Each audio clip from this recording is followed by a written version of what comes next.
our next game in the viewer game analysis series. We've got A player on A player action here. The ratings given are 1800 versus 1800. And found the opening a bit interesting here.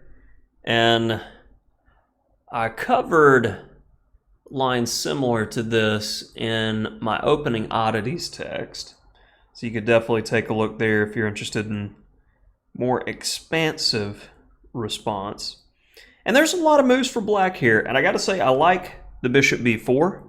It's not first choice by any means, but it's not bad. So I like those types of moves. But from this move and the nature of the next few moves, I would say black is already out of preparation here. So d3, castles, knight ge2, and let's say I'm looking at this position with fresh eyes, because I am not an e4 or an e5 player. Yeah, I've taught some students who play it. Yeah, I play it from time to time, but it's more to test myself with my problem-solving ability as a master rather than actually prepare to play it in serious competition. So I look at this position, and I look at the move that black played in the game, and there's only one reason to play h6. I want to prevent bishop g5. Okay, well, why do we need to prevent bishop g5? And with white playing knight g to e2, white wants to castle and play f4. That's white's plan, and he wants a big attack on the f-file in the long run. This is kind of reminiscent to King's Gambit type positions where it's all about attacking f7. So, if it's all about attacking f7, h6 doesn't matter, we can rule that out. What is the main attacker of f7? So our plan should unfold in the position that we need to shut that bishop down. Kill him off the diagonal if we can. And I really love c6. c6 says, I want d5. And anyway, your knight on c3 is pinned. So if bishop g5, which black was worried about in the game, we're already winning. d5, oh yeah, take, take. Your bishop goes away, and thanks for playing. So that's just not fun. Pins make wins and whatnot. h6, not a bad move-ish.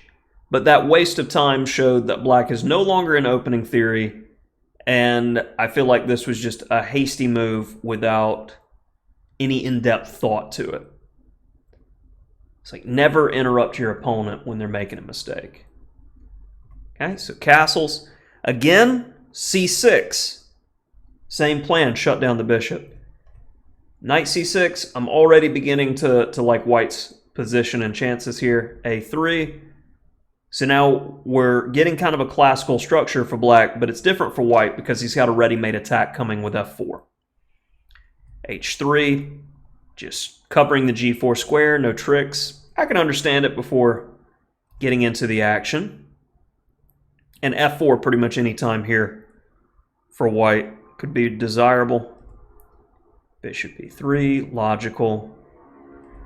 Can't have our bishop. White's playing pretty well here.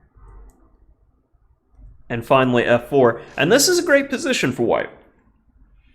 And from here on, black's got from much worse to absolutely losing. So let's see how he handles the position, because it definitely gets interesting again.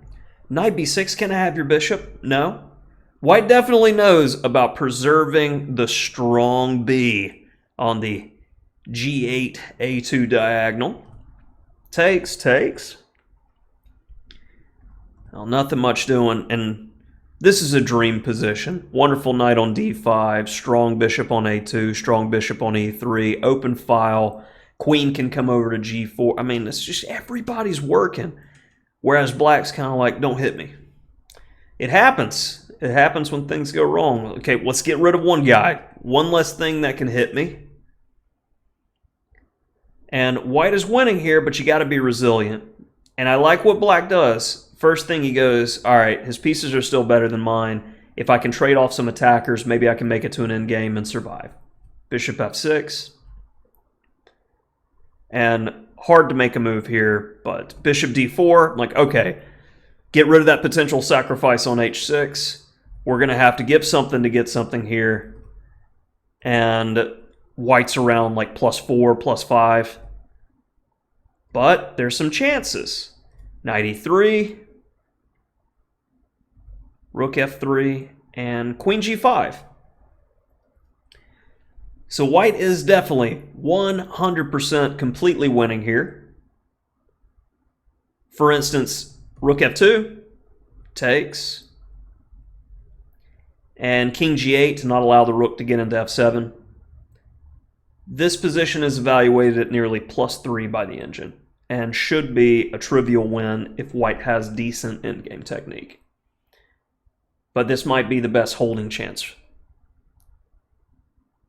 for black. I mean, queen g5, at least you're threatening mate. Huge mistake by the A player here with g3.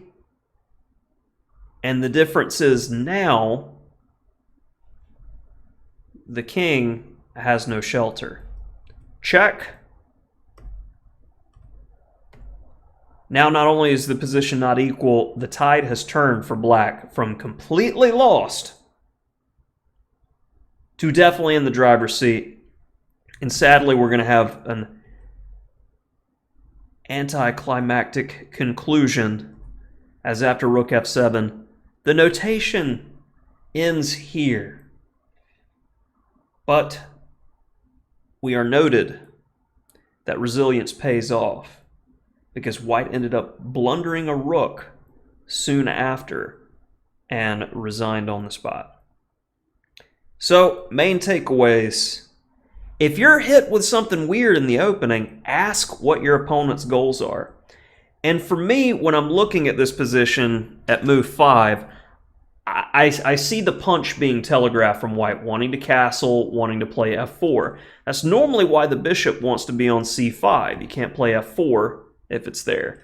So if we had a6 played and the bishop on c5, be okay. If you're not doing that, you need to find another way to try to stunt counterplay. And that strike in the center is so important to find here. So don't get too much in the habit of copying, because with knight c6 that happened in the game, black doesn't have counterplay. And you can see how the position unraveled quite quickly on him here. He did go on to win the game, but against a stronger player with that much of an advantage, definitely white would have come away with a clean win. So hopefully you're enjoying the viewer game analysis series. Again, you can find, where am I? I'm up here, my contact information if you'd like to send me games for analysis. I don't always analyze the games, and it sometimes takes months before they make it on the channel because I record so much content in advance, but I typically get back with everybody, and I appreciate support. And if you're enjoying the channel and viewer games, please mash that like button on the video.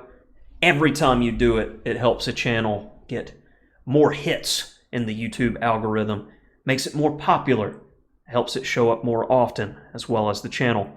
And if you haven't already, please subscribe. Putting out content every day, and it helps my feelings to see that number go up. So I sincerely appreciate all the support on the channel. Until next time.